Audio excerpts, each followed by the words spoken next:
Welcome, today I am with Huawei MateBook D15 and I will show you how we can lock and unlock taskbar.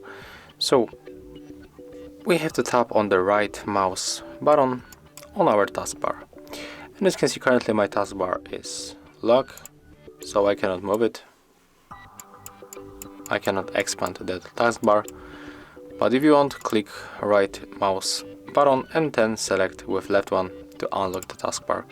As you can see right now, when I click and hold the left mouse button, I can easily move that taskbar around my desktop.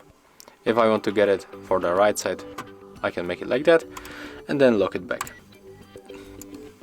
As you can see right now, I'm not able to move it back. But if you want, just unlock and go here. So as you can see, it's very simple. You can also resize that taskbar like that. So we can adjust this taskbar for a few options, and yeah, that's all. If you find this video helpful, remember to leave a like, comment and subscribe.